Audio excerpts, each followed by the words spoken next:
ప్రభునందు ప్రియ సోదరి సోదరులకు మన ప్రభువులు రక్షకుడైన యేసుక్రీస్తు గారి ఘనమైన పరిశుద్ధమైన నామంలో శుభాలు వందనాలు చెల్లిస్తున్నానండి. ఈ ఆదివారం ప్రత్యేకమైన దినం ఏమిటంటే ఈ దినం ఫాదర్స్ డే. ఈ దినం ఇది ఫాదర్స్ డే. ప్రపంచంలో చాలా దినాలకు కొన్ని ప్రత్యేకతలు ఉన్నాయి. కొన్ని మదర్స్ డే అని, కొన్ని ఫాదర్స్ డే అని, ఒక రోజేమో చిల్డ్రన్స్ డే అని, మరొక రోజేమో జంతువుల డే అని, ఇలా 365 రోజులకి దాదాపు 150 దినాలు ఫుల్ఫిల్ అయిపోయినాయి. 150 నుండి 200 దినాలు ఫుల్ఫిల్ అయిపోయినాయి. అంటే ఒక దినానికి ఒక గుర్తింపు ఇచ్చారు, ఒక దినానికి ఒక గుర్తింపు ఇచ్చారు. ఒక దినమేమే పర్యావరణం అంటే వాతావరణాన్ని కాలుష్యం కాపాడుకునే దినం. మరొక దినమేమి వ్యవసాయక దినం, కార్మికుల దినం, మహిళా దినం. ఇలా కొన్ని దినాలకు ప్రభుత్వాలు గుర్తించి అలా పెట్టారు. సరే, ఫాదర్స్ అని మీకు అందరికి కూడా శుభాలు వందనాలు చెల్లిస్తున్నానండి. సరే పిల్లరా, భూలోకంలో పెళ్ళి కాని యవనస్తులు ఏమనుకుంటారు? నాకు త్వరగా పెళ్ళైతే బాగుంది, బాగా కష్టపడి చదివాడు, డిగ్రీ తీసి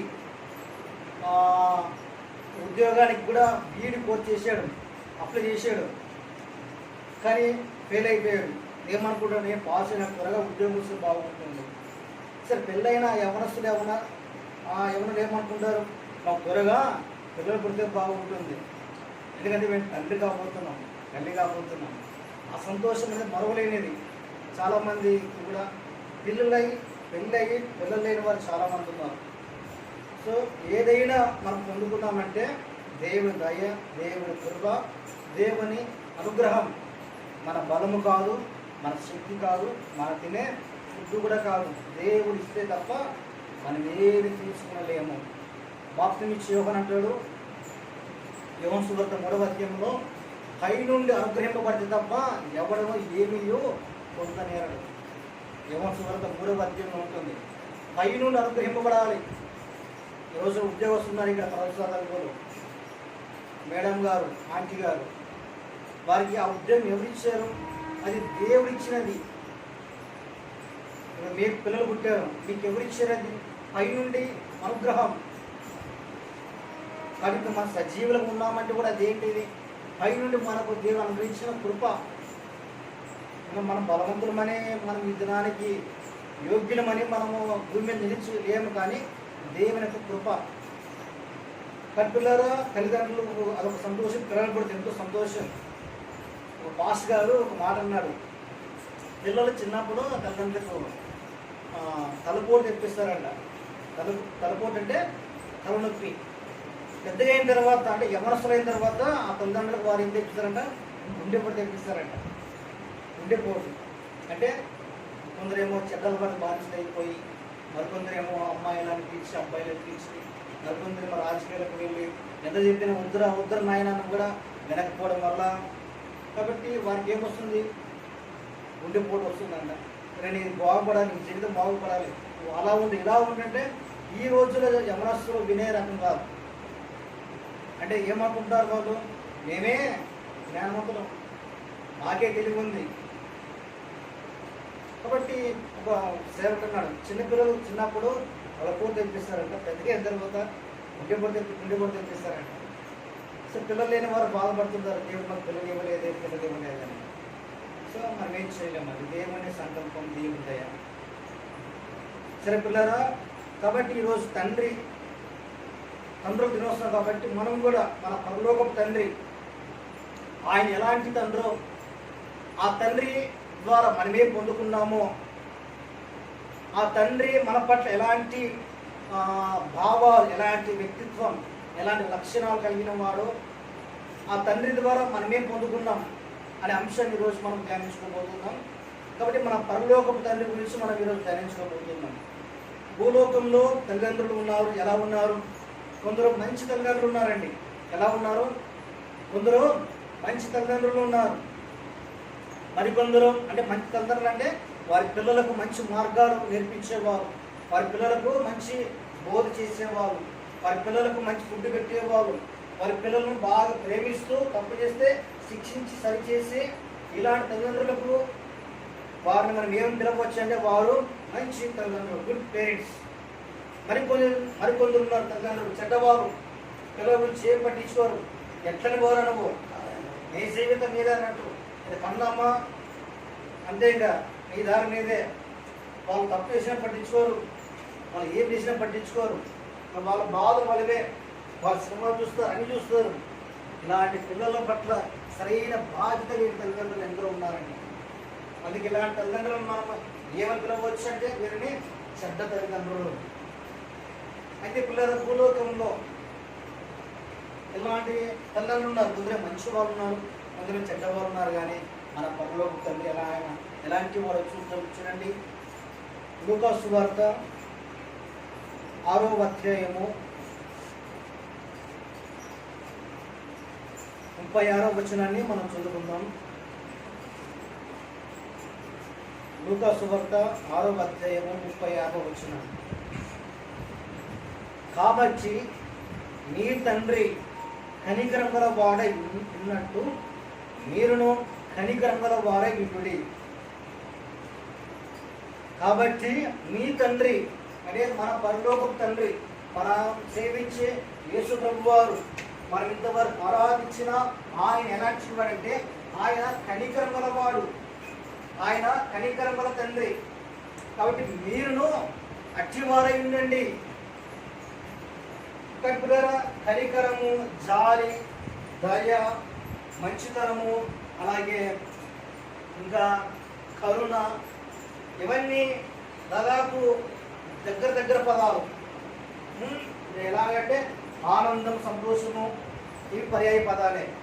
తర్వాత కృప అంటే దాని అర్థం వేరుంది.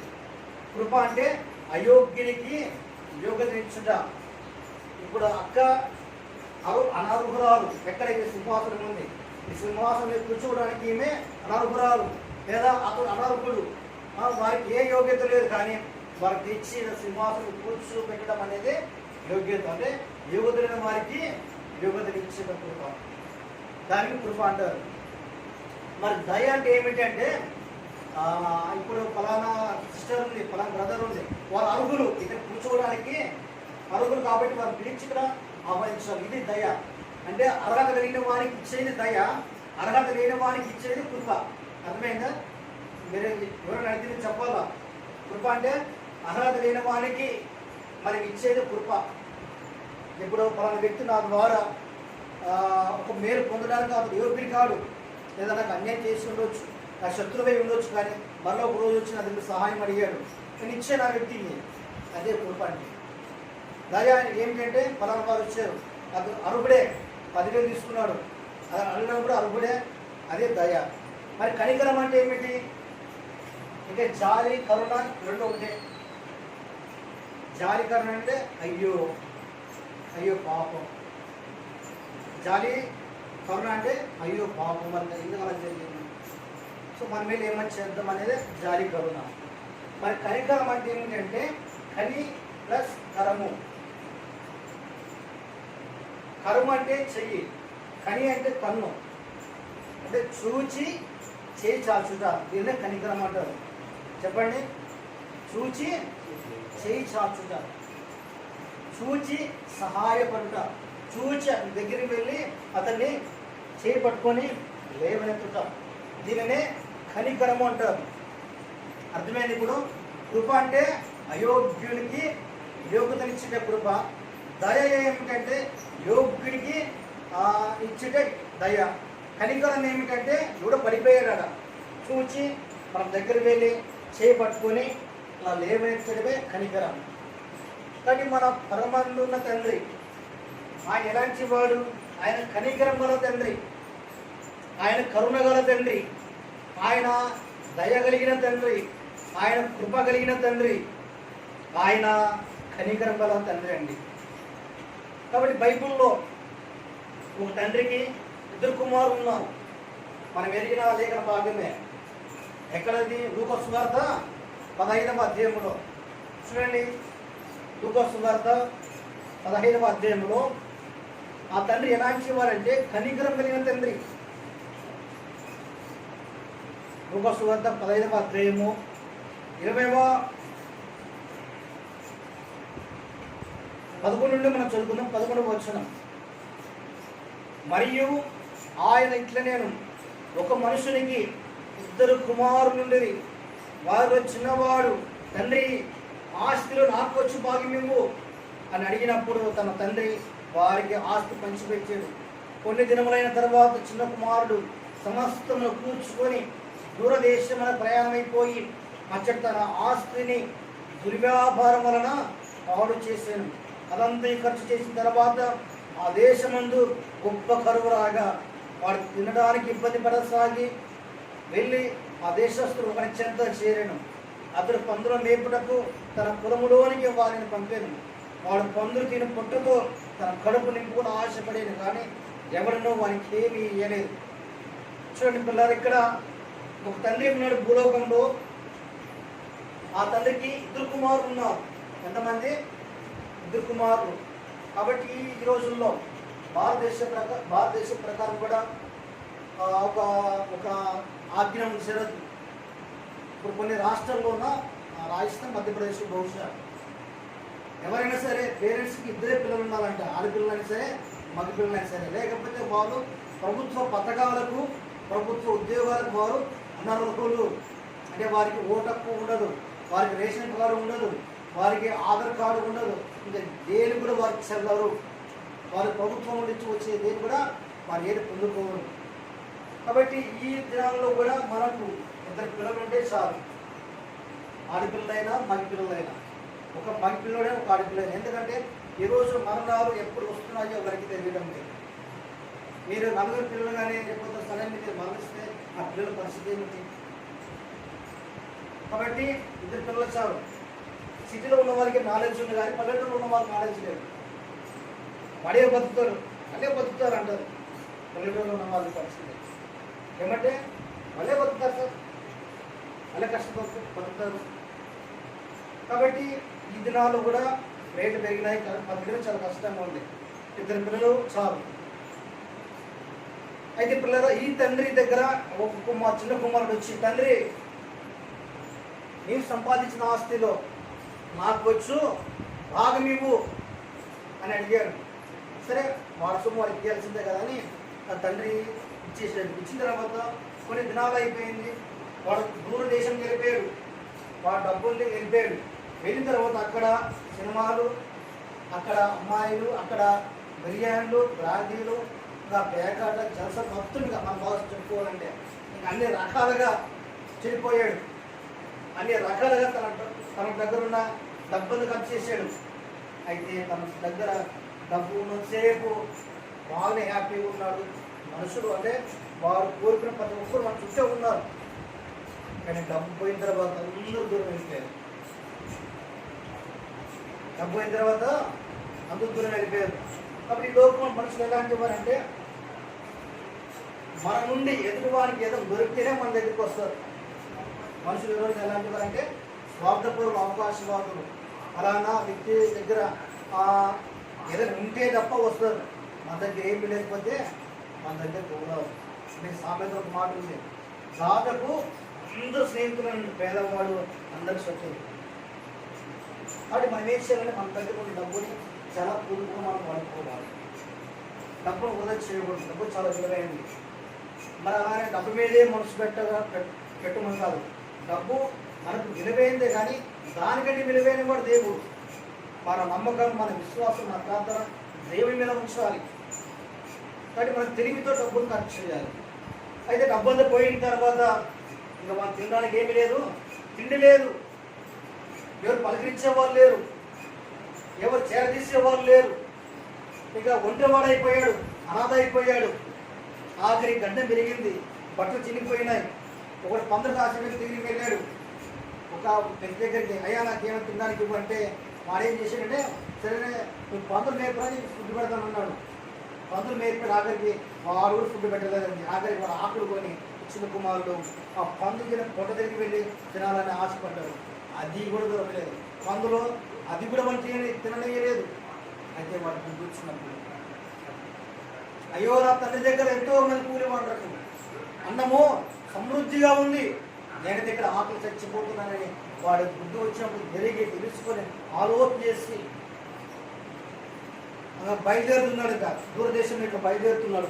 అయితే ఈ తండ్రి అతను కన్న తండ్రి మిద్ది మీదకి ఎక్కి నా కుమారుడు ఎప్పుడు వస్తాడా, నా కుమారుడు ఎప్పుడు వస్తాడా, నా కుమారుడు ఎప్పుడు వస్తాడా ఎదురు చూస్తున్నాడు. ఆయన ఎదురు చూస్తున్నాడు, ఎదురు చూశాడు. ఆఖరికి చిన్న కుమారుడు వస్తున్నాడు. బట్టలు చీనిపోయినాయి, గడ్డం జరిగింది, గోలు పెరిగినాయి, భయంకరంగా ఉన్న దుర్వాసన, అంత చెడిపోయిన వాసన. ఇలా వస్తున్నాడు. ఆఖరికి గుర్తుపట్టుకుని అయిపోయాడు. అయితే ఆ తండ్రి తన కుమారుడిని గుర్తుపట్టి ఈ తండ్రి పరిగెత్తుకొని పోయి అతని మెడ మీద పడి ముద్దు పెట్టుకున్నాడు.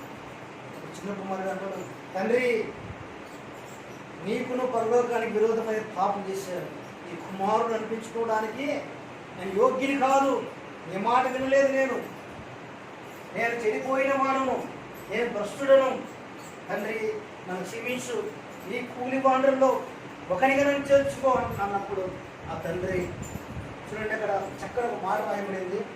లోక సువార్త 15వ అధ్యాయము 20వ వచనాన్ని మనం చదువుకుందాం.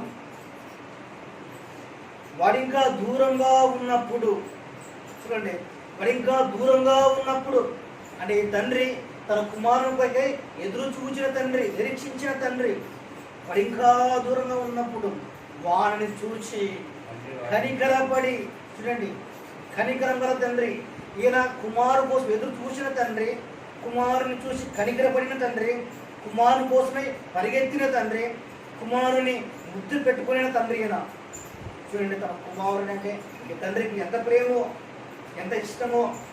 కుమారు కోసమే ఎదురు చూస్తున్నాడు, మిద్ది మీదకి ఎక్కి కుమారుని చూసి కనికరపడ్డాడు, కుమారు కోసం పరిగెత్తుకు వెళ్ళాడు, కుమారు కౌగిలించుకున్నాడు, ముద్దు పెట్టుకున్నాడు.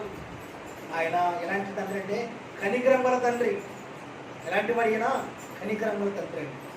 అయితే పిల్లారా, ఇంకా ఆ చిన్న కుమారుడి స్థితి మారింది. తండ్రి దగ్గరికి వచ్చిన తర్వాత గతి మారింది, బ్రతుకు మారింది, వస్త్రాలు మారాయి.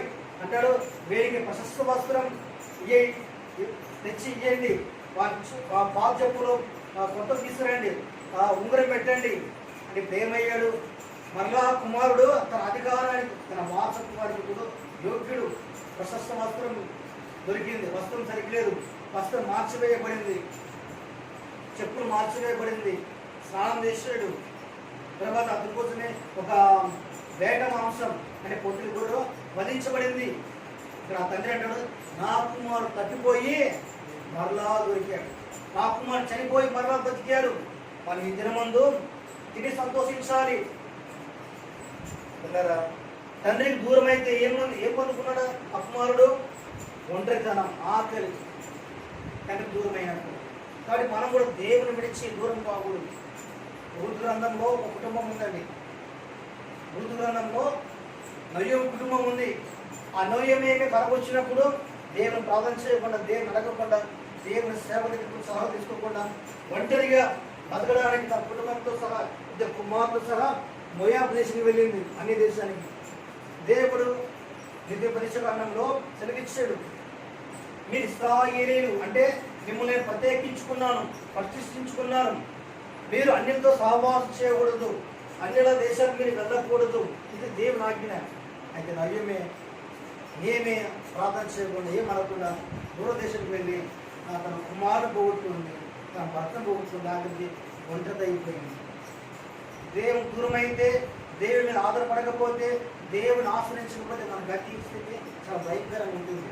అదే దేవుని దగ్గరికి వస్తే, అదే తండ్రి దగ్గరికి వస్తే మన బ్రతుకులు మారుతాయి, మనకు ఆహార సమృద్ధిగా ఉంటుంది, మనకు ఆదరణ సమృద్ధిగా ఉంటుంది, మనకు ఆశ్రయం ఉంటుంది, మనకు ఆనందం ఉంటుంది, మనకు అన్ని విషయాలలో సంతోషం, సమాధానం ఉంటుందండి. చూడండి, ఈ తండ్రి ఎలాంటి వాడు? కనికరం గల తండ్రి. తన కుమారుని ప్రేమించిన తండ్రి, తన కుమారుని చూసి జాలిపడిన తండ్రి, తన కుమారుని హత్తుకునే తండ్రి, తన కుమారుని ముద్దు పెట్టుకున్న తండ్రి, తన కుమారుని పాపాలన్నీ క్షమించి మరలా తన స్థితికి, మొదటి స్థితికి ఆయన తీసుకొచ్చిన తండ్రి.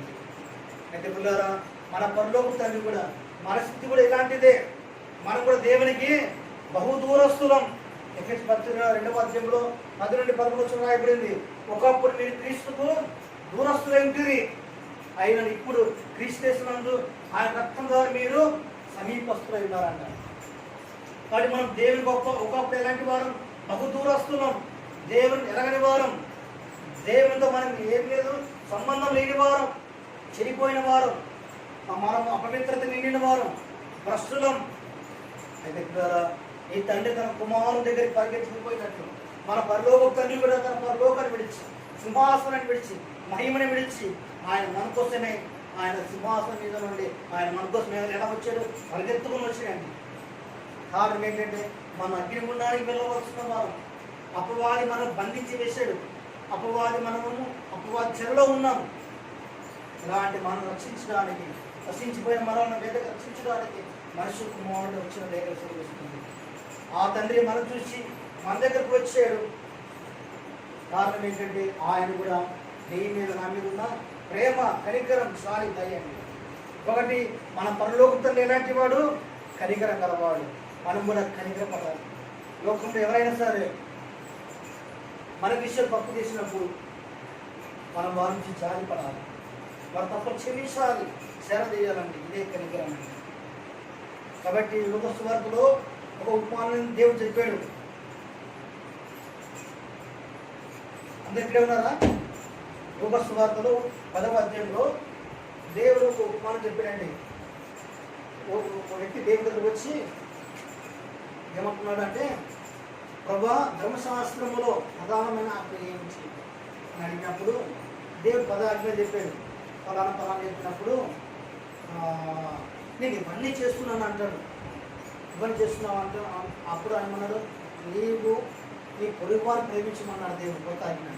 నా పొరుగువాడేవాడు అనే ప్రశ్న విషయం, నా పొరుగువాడేవాడు.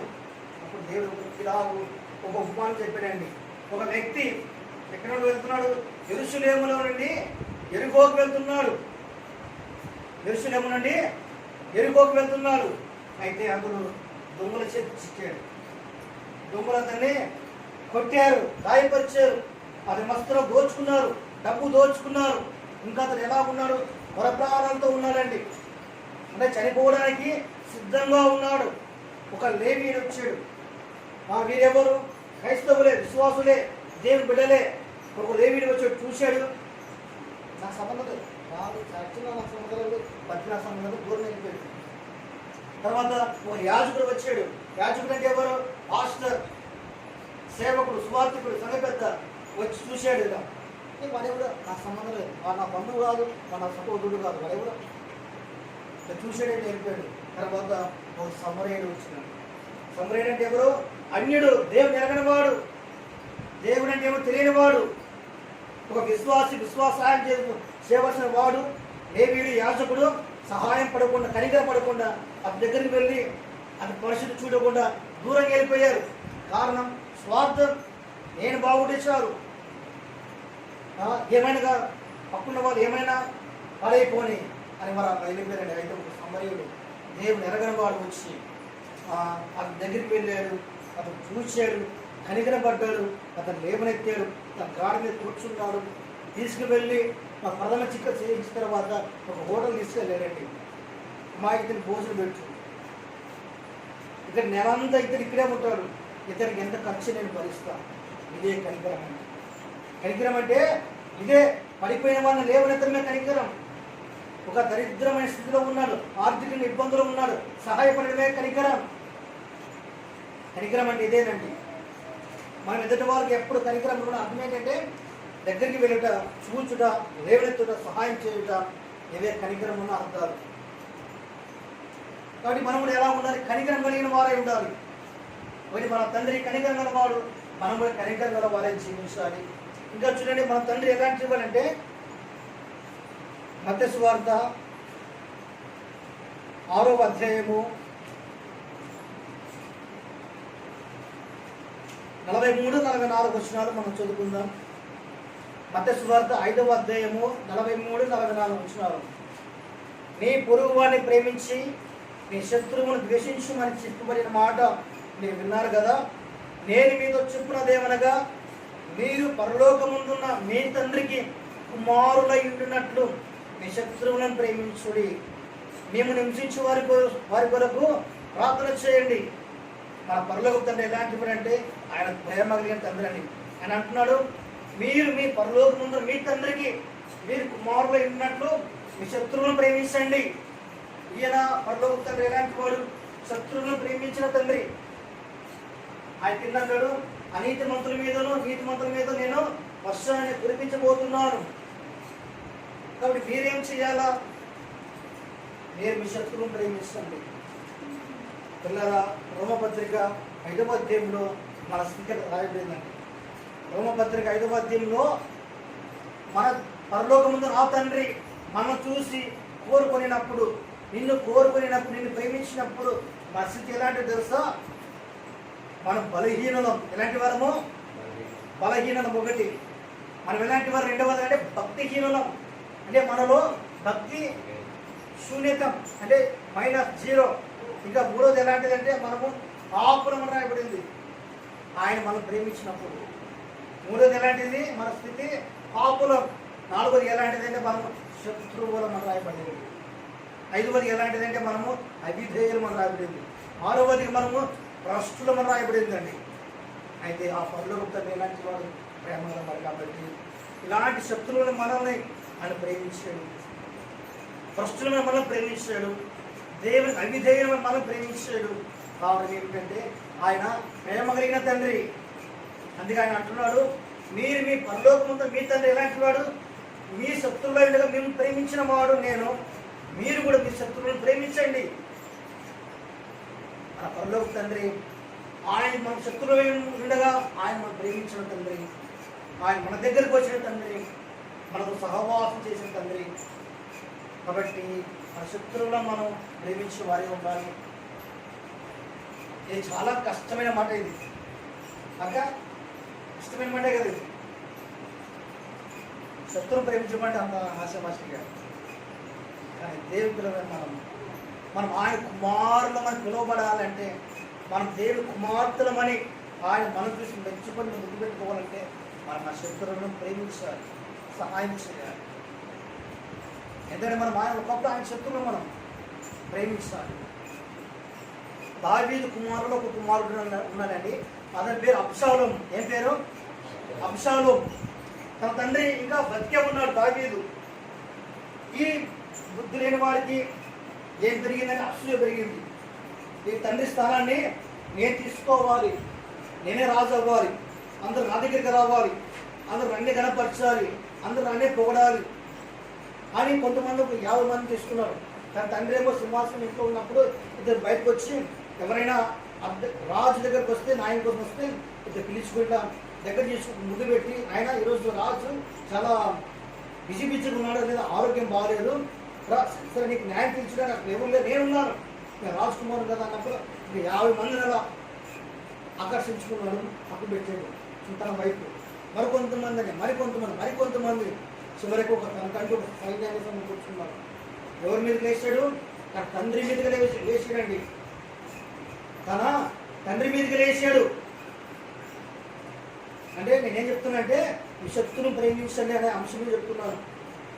చివరికి అబ్షాలోం ఒక సమూహాన్ని తీసుకెళ్ళి తనతానుగా పట్టాభిషేకం పొంది తనతానుగా బూరలు ఊహించుకొని అబ్షాలోము చిరకాలం జీవించిన కాకనే తన ముందు కొంతమంది సైనికులతో ఊరేగింపు జరిగింది. చివరికి కొన్ని దినాలైన తర్వాత దావీదు ఇది చూసి, అయ్యో నా కుమారుడు తనకంటూ తన సైన్య సమకూర్చున్నాడు, ఏ క్షణమైనా ఆయన మీద వచ్చి దాడి చేయవచ్చు కాబట్టి తాను దావీదు మహాజ్ఞాని కాబట్టి ముందుగానే పారిపోతున్నాడు. దావీదు భయపడి పారిపోవడం లేదండి, సంయోచితంగా వెళ్తున్నాడు. సరే, ఇంకా దావీదు దగ్గర 600 మంది ఉన్నారు. ఈ 600 మందిని దావీదు 3 గుంపులు చేశాడు, 200 చేశాడు. అక్కడ అబ్షాలోం దగ్గర బహు సైన్యం ఉంది. ఈ 3 సైన్యాలు అక్కడ అబ్షాలోం సైన్యం వచ్చినప్పుడు యుద్ధం జరుగుతుంది. దావీదు యోవాబుతో, అయినా యోవాబు నా నిమిత్తం నా కుమారుని పట్ల మీరు చాలుతారండి, నా నిమిత్తం నన్ను ప్రేమిస్తున్న మీరు ఆ కుమారుని క్షమించండి, అతన్ని చంపకండి అని దావీదు బతిమాలుతాడు. మీరు నా కుమారుని చంపకండి, నా కుమారుడు తెలిసి చేస్తున్న తెలియదు చేస్తున్నాడు తెలియదు, నా కుమారుని మీరు చంపకనని. చూడండి, శత్రువును ప్రేమించమని ఇదేనండి. తన ప్రాణం తీయాలనుకున్న వ్యక్తి కూడా ప్రేమిస్తున్నాడు. కారణం సింహాసనం మీద వెళ్ళగొట్టాడు. ఆఖరికి అక్షరం ఎంత దుర్మార్గం తెలుసా, తలులతోనే పాపం చేశాడు, దాని తలులతోనే వ్యభిచారం చేశాడు. అది ఉపపత్నులు అంటే ఉంచుకున్న వాళ్ళని అర్థం. వారితో బహిరంగంగా పాపం చేశాడు. ఊరంతా తెచ్చుతాడు. అంత దుర్మార్గుడైనా నా కుమారుడు చేయించాడు. చివరికి అక్షరం చనిపోతాడండి.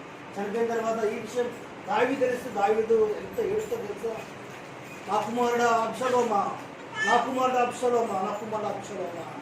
నీ బదులు నేను చనిపోయినా బాగుంటుందని తెలుస్తున్నాను. ఇదే శత్రువులను ప్రేమించడం. శత్రువులను ప్రేమించడం అంటే ఇదే. ఎంతో దుర్మార్గుడు అబ్షలో, చెడ్డవాడు శత్రువు, తన తండ్రిని చంపాలనుకున్నాడు, ప్రేమించాడు. ఆఖరికి యోసేపు చూడండి, తన అన్నల ద్వారా ఎంతో గాయపరచబడ్డాడు. గుండెలు పడవేయబడ్డాడు. తండ్రికి దూరం అయిపోయాడు యోసేపు. అయితే యోసేపు ప్రధానమంత్రి అయిన తర్వాత తన అన్నలందరూ తన దగ్గరికి వస్తున్నప్పుడు ఆహారం కోసము తన అన్నమన్నాథుడు చేరదీసిన వాడు, ప్రేమించిన వాడు, క్షమించిన వాడు. శత్రువును ప్రేమించడం అంటే ఇదే. బహుభద్రకు మాట ఉంది, మిమ్మల్ని మీరే పగ తీర్చుకోకుండా నాకు అవకాశం ఇవ్వండి. దేవుడు అంటున్నాడు, నాకు అవకాశం ఇవ్వండి, పగ తీర్చుకునే ప్రతిఫలం ఇచ్చుదా అది నా పని. నీ ఒకని పాపములను క్షమిస్తే, నీవు పగ తీర్చుకోకుండా అతను వదిలివేస్తే అతని మీద నిప్పులు ఉప్పగా వేసిన వాడు అవుతావు. అప్పుడు నీకు ప్రతిఫలం ఉంటుంది, మేలు ఉంటుంది. కానీ మన పరలోక తండ్రి ఎలాంటి వాడు? ఒకటి, ఆయన కనికరం గలవాడు, మనం కనికరం కలిగి జీవించాలి. రెండవది, ఆయన ప్రేమ గలవాడు, ఆయన శత్రువులను మనం ప్రేమించిన వాడు, మన శత్రువును ప్రేమించాలి. ఇంకా మూడవది, పరలోక తండ్రి ఆయన ఎలాంటి వాడు చూడండి.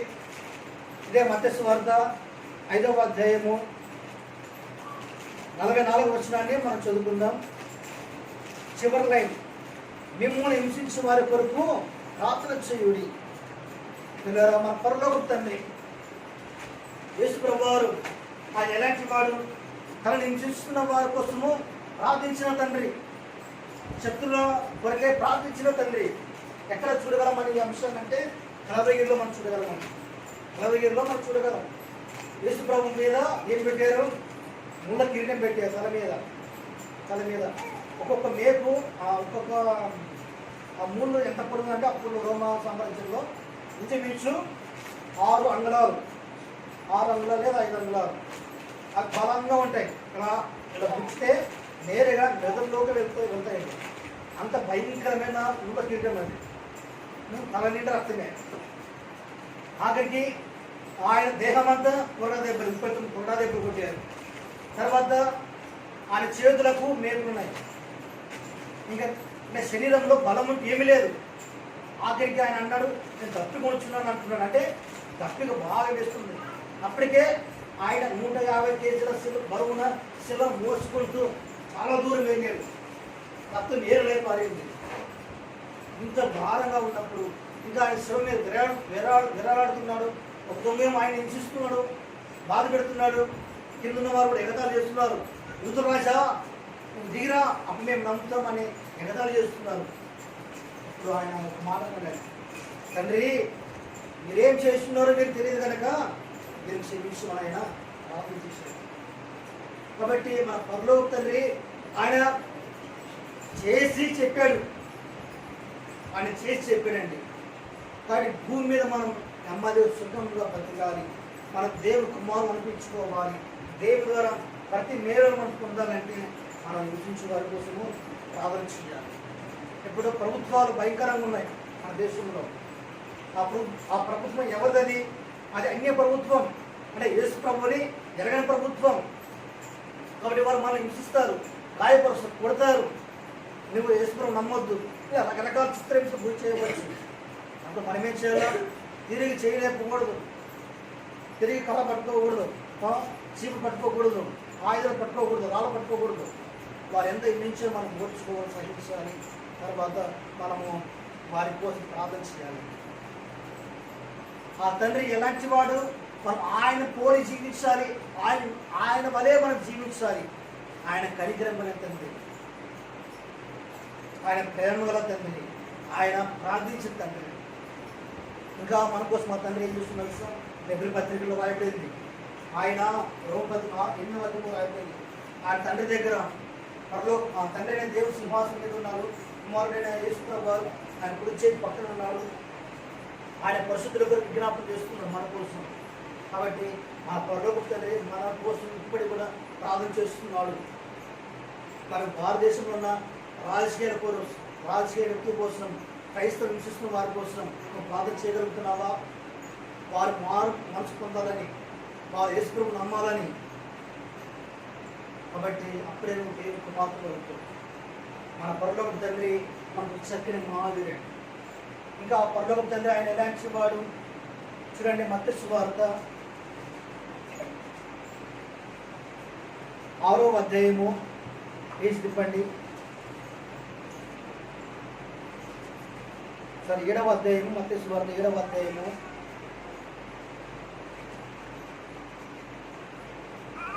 9-11 వచ్చిన మనం చదువుకున్నాం. 9-11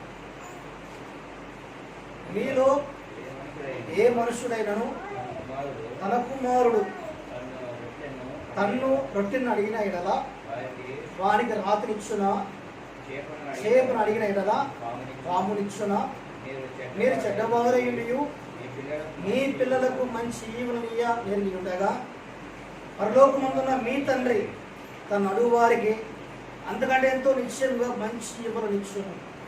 ఈ పరలోక తండ్రి ఎలాంటి ఇవ్వడంటే మన అవసరం తీర్చే తండ్రి అండి. ఎలాంటి వాడు? మన అవసరతలు ఆయన తీర్చే తండ్రి, మంచి ఈవులు ఇచ్చే తండ్రి. అది కూడా మొదటి అధ్యాయంలో రాయబడింది, దేవుడు తాను చేసిన సమస్తం చూసినప్పుడు మంచిదిగా, చాలా మంచిదిగా ఉండేది. కాబట్టి దేవుడు మనకి ఏది చేసినా అది మన మేలు కొరకే. దేవుడు అన్యాయం చేయడం అసంభవమైన యోగు అంటాడు. యోగు బహుశ్రమలో ఉండి కూడా అంటాడు ఆ మాట. సర్వశక్తుడు కీడు చేయడం అసంభవం. ఆయన మంచి దేవుడు, మంచి ఈవులించే దేవుడు, ఆయన మంచి తండ్రి. ఆయన మన పట్ల ఏమున్నాయి? మంచి ఉద్దేశాలు ఆయనకు ఉన్నాయి. మనము శ్రమ పాలవుతున్నామా, అవమాన పాలవుతున్నామా? సహనం కలిగి ఉండు, విశ్వాసం కలిగి ఉండు, అందులో అద్భుతాలు చూస్తావు. ఇంకా దేవుని దగ్గరగా ఉండు. నీలో ఇంకా ఏదైనా కోల్పోయామా? ఏం బాధపడిన అవసరం లేదు. మన పరలోక తండ్రి మంచివాడు, ఆయన మనకు మంచి ఈవునిచ్చే తండ్రి. ఆయన విడిచి దూరం వెళ్ళకుండా, ఆయన దూషించకుండా విశ్వాసం, ప్రార్థన ఇంకా ఆయన మీద ఆధారపడుతుంటే మన స్థితి మారుతుంది, మన గతి మారుతుంది. మన తండ్రి ఎలాంటి వాడు? మన పట్ల మంచి ఉద్దేశాలు కలిగిన తండ్రి అండి. ఆయన మన అవసరం తీర్చే తండ్రి. అయితే భూమి మీద ఉన్న మనం ఏం చేయాలా? ఆయన మంచి తండ్రి కదా, మంచి ఈవునిచ్చే తండ్రి కదా, మనం ఏం చేయాలంటే కృతజ్ఞతాస్తుతులు చెల్లించాలండి, ఆరాధన చేయాలి, దేవుడు స్తుతించాలి, దేవుని ఆరాధించాలి. ఈ మొదటి పత్రిక 5వ అధ్యాయంలో ప్రతి విషయంలో ఎల్లప్పుడూ కృతజ్ఞతాస్తుతులు చెల్లించు, ఇలాగ చేయడం క్రీస్తు మీ విషయంలో దేవుని చిత్తం. దేవుని తరపు పొందిన మేలును బట్టి మనం దేవుని స్తుతించాలి, దేవుని ఆరాధించాలి. దావీదు అంటాడు, అబ్రాహాము యెహోవాను స్తుతించుము, ఆయన చేసిన ఉపకారములలో దేనిని మరవద్దు. కాబట్టి దేవుడు మనకి ఇచ్చిన ప్రతిదాన్ని బట్టి, ఇల్లుని బట్టి, వస్త్రాలను బట్టి, ఉద్యోగం బట్టి, పిల్లలను బట్టి, ఇంకా మందిరం బట్టి, సేవలను బట్టి, దేవుడి ఇచ్చిన వర్షాన్ని బట్టి, మన ప్రతి దాని బట్టి, దేవుడి ఆరోగ్యం బట్టి, ఆయుష్ బట్టి, జ్ఞానం బట్టి మనం దేవుడు స్తుతించాలని, ఆరాధించాలి. అది ఆయన ఇష్టమైనది. అది ఆయన మన నుండి కోరుకుంటున్నాడు. మన పరలోక తండ్రి మంచివాడు, ఆయన మనకు మంచి చేస్తాడు. కాబట్టి ఎదుటి వారికి నీ కూడా ఏం చేయాలా? మంచి చేయాలా. ఎదుటి వారి క్షేమమే నువ్వు కోరాలి, ఎదుటి వారి నాశనాన్ని కోరకూడదు నువ్వు. ఎందుకంటే మంచి తండ్రి, ఆ శత్రువును ప్రేమించిన తండ్రి, శత్రువు కోసం ప్రార్థించిన తండ్రి, మనకు మంచి జీవనిచ్చే తండ్రి.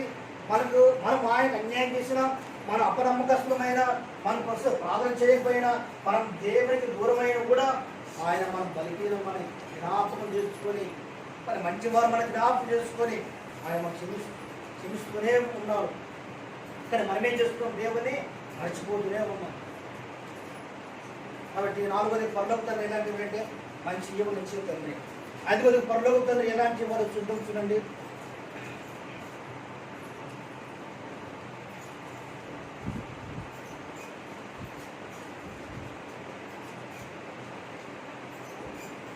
రోమపత్రిక యోహాను సువార్త 3వ అధ్యాయం 16వ వచనంలో ఏంటో మనం ఎరుగుదాము.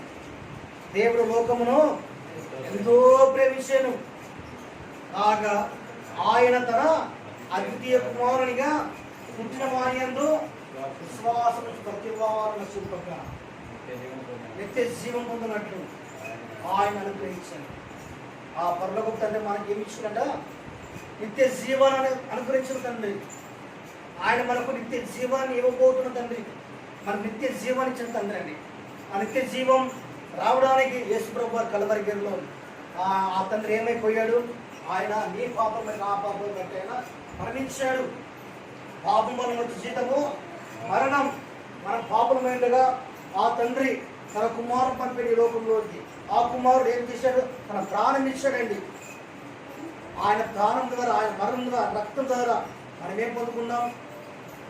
చదవండి, రోమపత్రిక 6వ అధ్యాయం 23వ వచనాన్ని మనం చదువుకుందాం.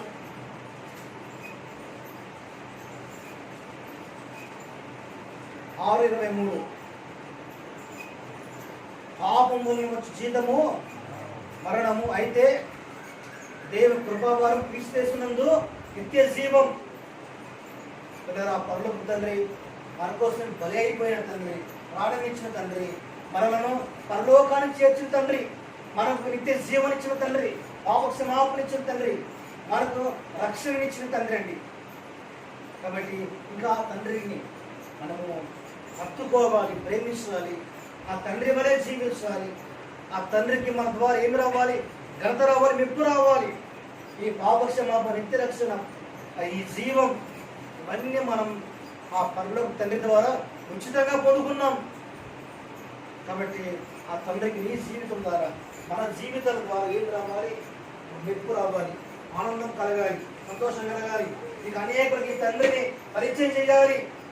ఈ తండ్రిని పరిచయం చేయాలి. ఈ తండ్రి ఎంత ఘోర పాపలను క్షమించేవాడని, ఆయన అందరినీ ప్రేమించే దేవుడని, ఆయనే నిజమైన దేవుడని మనము నెలలో ఒక్కరికి ఇద్దరికైనా సువార్త చెప్పగలగాలండి. పరలోక తండ్రిని మనము పరిచయం చేయాలి. ఆయన ప్రేమను మనము పొందిన మనం అనేక పంచాలి. నోటి ద్వారా, క్రియల ద్వారా, సువార్త ద్వారా అనేక పరిచయం చేయాలని. ఈ తండ్రి ద్వారా మనమేం పొందుకున్నామంటే పరలోకాన్ని పొందుకున్నాం. కాబట్టి ఈ భూలోకంలో ఈ తల్లిదండ్రులు మన కోసం మరణించే వారు ఉండొచ్చేమో, కానీ అని ఒక ఉపమానం అని చెప్తాను, ఒక కథ నేను చెప్తాను. పల్లెటూళ్ళలో బావులు ఉండేవి. బావులు తెలుసా? అంటే 30-40 ఏళ్ళ క్రితం, 40 ఏళ్ళ క్రితం. ఇప్పుడు కూడా పల్లెటూళ్ళలో బావులు ఉన్నాయి. బావులు ఉండేవి, చెరువులు ఉండేవి. వాళ్ళు నీళ్ళు చేదేవాళ్ళు. మంచిగా ఐడియా వచ్చిందా? ఇలా చేదేవాళ్ళు. చిన్న పిల్లడు వచ్చాడు, వాళ్ళ అమ్ముతో పాటు వచ్చి చిన్న పిల్లడు వచ్చాడు. నీళ్ళు చేతులు ఆ పిల్లడు బహుశా 2-3 ఏళ్ళ వయసు ఉండొచ్చు. ఆ పిల్లడిలో కూడా ద్వారా తల్లి సరిగ్గా పట్టి ఎక్కడో పక్కనట్టుంది. ఆ పిల్లడు బావి పడ్డాడండి. చుట్టుపక్కల ఉన్న వాళ్ళందరూ అయ్యో అయ్యో అయ్యో అంటున్నారు. ఏమంటున్నారు? అయ్యో అయ్యో అంటున్నారు, ఏడుస్తున్నారు, రొమ్ములు కొట్టుకుంటారు. అయ్యో పిల్లడు పడిపోయాడు. అక్కడ ఉన్న వాళ్ళు ఊరంతా వచ్చారు, కానీ ఎవరు కూడా అందులోకి మునుగుడానికి సాహసం చేయలేకపోతున్నారు.